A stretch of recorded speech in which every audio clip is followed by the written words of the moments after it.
बिस्मिल्लाहिर्रहमानिर्रहीम। peachtreetutor.com में खुशामदीद। Viewers, अपने इस चैप्टर में हम देखेंगे कि हम अपने बिजनेस के लिए फिक्स्ड एसेट्स को जब परचेज करते हैं तो उसे हम पीचट्री में किस तरह से रिकॉर्ड करते हैं, और इसके साथ साथ हम देखेंगे कि हम फिक्स्ड एसेट्स की डेप्रिसिएशन को पीचट्री अकाउंटिंग सॉफ्टवेयर में किस तरह से रिकॉर्ड करते हैं। व्यूअर्स, फिक्स्ड एसेट्स की मैनेजमेंट के लिए पीचट्री में अलहदा से एक पूरा मॉड्यूल मौजूद है, लेकिन उस मॉड्यूल को इस्तेमाल करने के लिए आपको उस मॉड्यूल को परचेज करना पड़ता है। अगर आप उस मॉड्यूल को परचेज नहीं करना चाहते तो हम देखेंगे उस सूरत में आप पेस्ट्री की मदद से किस तरह अपने फिक्स्ड एसेट्स की रिकॉर्डिंग और उसकी डेप्रिसिएशन को रिकॉर्ड करते हैं। इस वक्त मेरे पास व्यूअर्स पेस्ट्री अकाउंटिंग सॉफ्टवेयर में हमारा वही सैंपल कंपनी का डाटा यानी असद कंप्यूटर्स का डाटा एंटर है, ओपन है इस वक्त। और अब मुझे सबसे पहले अपने फिक्स्ड एसेट को परचेज करना है, तो उसके लिए मुझे क्या करना होगा व्यूअर्स? उसके लिए मुझे अपने चार्ट ऑफ अकाउंट में वो अकाउंट ऐड करना होगा जिसे मैं परचेज करना चाहता हूँ, वो एसेट ऐड करना होगा जिसे मैं खरीदना चाहता हूँ। तो व्यूअर्स, उसके लिए मैं मेंटेन के मेन्यू से चार्ट ऑफ अकाउंट को सिलेक्ट करता हूँ और अकाउंट आईडीज में, चूंकि ये मेरा एसेट अकाउंट है और एसेट्स की जो हमारे चार्ट ऑफ अकाउंट्स में अकाउंट आईडीज हैं वो हम 1000 से लेकर 1999 तक एलोकेट कर सकते हैं, इसलिए मैं 1004 आईडीज को एलोकेट करूंगा। और डिस्क्रिप्शन इसकी है फर्नीचर, यानी मैं फर्नीचर परचेज कर रहा हूं। और अकाउंट टाइप में से मुझे डेफिनेटली एसेट्स को परचेज करना है। फिक्स्ड एसेट मुझे परचेज करना है, तो फिक्स्ड एसेट की कैटेगरी अलग से मौजूद है मेरे पास। मैंने फिक्स्ड एसेट को सिलेक्ट किया और सेव कर दिया। व्यूअर्स, अब हमारे चार्ट ऑफ अकाउंट में एक फिक्स्ड एसेट रिकॉर्ड हो चुका है। अब हम इसे परचेज करते हैं। परचेज करने के लिए हम जर्नल एंट्री का सहारा लेंगे, और जर्नल एंट्री रिकॉर्ड करने के लिए, जैसा कि मैं पहले भी बता चुका हूं कि आप एक से ज्यादा तरीके इस्तेमाल कर सकते हैं, लेकिन मैं इस वक्त टास्क में से जर्नल एंट्री को सिलेक्ट करता हूं। और डेट के कॉलम में डेट बाय डिफॉल्ट आज की करंट डेट एंटर है। रेफरेंस नंबर अगर आपको देना चाहें तो आप रेफरेंस नंबर दे सकते हैं। फॉर एग्जांपल, आपने फर्नीचर परचेज किया, उसके अगेंस्ट आपने जो कैश पे किया है, तो उस कैश की जो आपको कैश मेमो मिला है उसका आपको नंबर एंटर करना चाहें तो रेफरेंस के तौर पर एंटर कर सकते हैं। लेकिन यहाँ पर मैं डायरेक्टली फर्नीचर को डेबिट करूंगा मैं, यानी फर्नीचर अकाउंट मेरा जो मैं परचेज कर रहा हूँ, फर्नीचर अकाउंट को मैं सिलेक्ट करके डेबिट करूंगा। और नरेशन में मैं लिखता हूँ परचेज्ड फर्नीचर, और व्यूअर्स इसको मैं डेबिट कर देता हूं 20,000 और क्रेडिट करूंगा मैं अपने कैश के अकाउंट। कैश अकाउंट को व्यूअर्स मैंने सिलेक्ट करके क्रेडिट कर दिया। परचेज फर्नीचर, इसकी नरेशन भी मैं एज इट इज रहने देता हूं और क्रेडिट कर देता हूं वही अमाउंट, यानी 20,000 रुपए से। और व्यूअर्स, इस ट्रांजेक्शन को मैं सेव कर लेता हूं।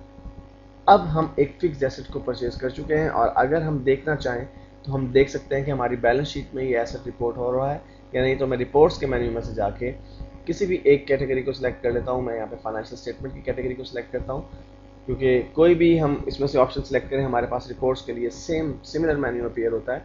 यहाँ से व्यूअर्स हम फाइनेंशियल स्टेटमेंट में से balance sheet, standard balance sheet को सिलेक्ट करते हैं और ओके कर देते हैं करंट पीरियड को सिलेक्ट करके।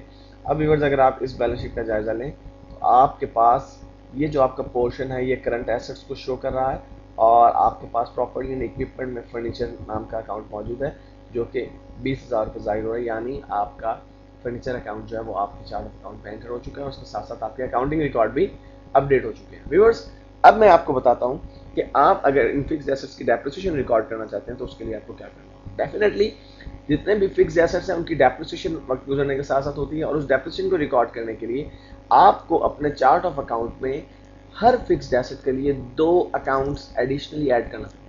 एक अकाउंट तो उस एसेट का अपना अकाउंट है जो कि जैसे कि हमने अभी उसे परचेज किया है, लेकिन 2 अकाउंट्स मजीद हमें रिकॉर्ड करने होंगे, एंटर करने होंगे। एक अकाउंट जो कि हमारा एक्सपेंस का अकाउंट होगा, डेप्रिसिएशन एक्सपेंस का अकाउंट, और दूसरा अकाउंट हमारा एक्यूमुलेटेड डेप्रिसिएशन का अकाउंट होगा। एक्यूमुलेटेड डेप्रिसिएशन अकाउंट्स पढ़ने वाले और समझने वाले लोग बखूबी जानते हैं कि क्या अकाउंट है, लेकिन जो लोग नहीं जानते उनको मैं बता दूं कि वक्त गुजरने के साथ साथ जब हमारे फिक्स्ड एसेट की वैल्यू में कमी होती चली जाती है तो हम उस कमी को एक अलहदा सेपरेट अकाउंट में रिकॉर्ड करते चले जाते हैं, जिसे हम एक्यूमुलेटेड डेप्रिसिएशन अकाउंट कहते हैं। Accumulated depreciation account कंट्रा asset account होता है, यानी ये एसेट का उलट होता है। इट मीन्स कि इसका ताल्लुक एसेट अकाउंट से ही होता है। तो हमें अब सबसे पहले अपने चार्ट ऑफ अकाउंट में 2 अकाउंट एंटर करने हैं। तो मैं मेंटेन के मेन्यू में से चार्ट ऑफ अकाउंट को सिलेक्ट करता हूँ और 2 अकाउंट्स एंटर करता हूँ। एक अकाउंट मुझे एक्सपेंस का एंटर करना है, तो उसके लिए मैं कैटेगरी जो चूज करूंगा, जाहिर सी बात है अकाउंट आईडी में 6000 की कैटेगरी चूज करूंगा, क्योंकि हमारे पास जो एक्सपेंसेस की कैटेगरीज है वो 6000 से लेकर 6999 तक अकाउंट आईडीज हम एलोकेट करते हैं स्टैंडर्ड वे में। तो मैं इसको 6007 आईडी एलोकेट करता हूँ और इसका नाम रखता हूँ डेप्रिसिएशन एक्सपेंस और डैश डाल के फर्नीचर। व्यूअर्स, आप जितने भी अपने फिक्स्ड एसेट्स परचेज करेंगे, जितने भी फिक्स्ड एसेट परचेज करेंगे, आप सबके लिए उनके अलहदा डेप्रिसिएशन अकाउंट बनाएंगे और नेचर इस अकाउंट की डेफिनेटली एक्सपेंस है, तो हम इसे एक्सपेंस सेलेक्ट करके सेव कर देते हैं। और एक न्यू अकाउंट अब मैं ऐड करता हूँ जो कि एक्यूमुलेटेड डेप्रिसिएशन अकाउंट है।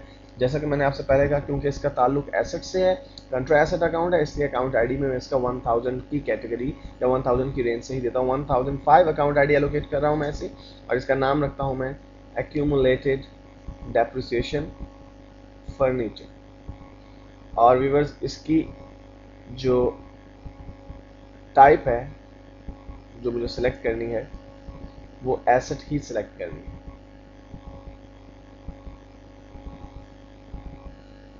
सॉरी व्यूअर्स, हमारे पास एक्यूमुलेटेड डेप्रिसिएशन के लिए अलग से नेचर ऑफ अकाउंट मौजूद है, यानी एक्यूमुलेटेड डेप्रिसिएशन की, और हम एक्यूमुलेटेड डेप्रिसिएशन की ही टाइप को सिलेक्ट करेंगे और इसको सेव कर देते हैं। अब हमारे पास हमारे मतलूबा अकाउंट्स मौजूद हैं, और अब हमें करना ये है कि जब हमें डेप्रिसिएशन रिकॉर्ड करनी होगी, हम एज्यूम करते हैं कि ईयर एंड आ गया, साल का अख्ताम आ गया, क्योंकि अमूमन डेप्रिसिएशन जो चार्ज की जाती है वो साल के आखिर में चार्ज की जाती है। हम एक जर्नल एंट्री की मदद से अपनी डेप्रिसिएशन रिकॉर्ड कर सकते हैं।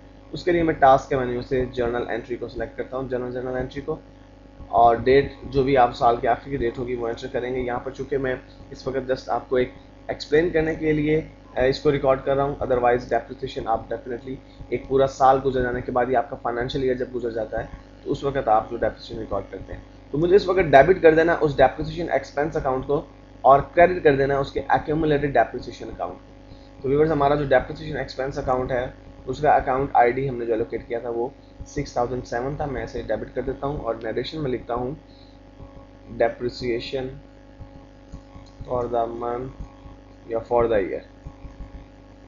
और व्यूअर्स, इसको यहाँ हम अज्यूम करते हैं कि ये इसकी एक साल की डेप्रिसिएशन जो 1000 हुई है, तो मैंने 1000 डेप्रिसिएशन इसके रिकॉर्ड कर दी। डेफिनेटली आप डेप्रिसिएशन की कैलकुलेशन के लिए मैनुअली तौर पर कैलकुलेशन करेंगे कि आप कौन सा मेथड अडॉप्ट कर रहे हैं डेप्रिसिएशन रिकॉर्ड करने के लिए, और उसके लिए आप मैनुअली कैलकुलेशन करने के बाद जस्ट उसकी एंट्री आप पास कर देंगे और हमें क्रेडिट कर देना अपने एक्यूमुलेटेड डेप्रिसिएशन अकाउंट को।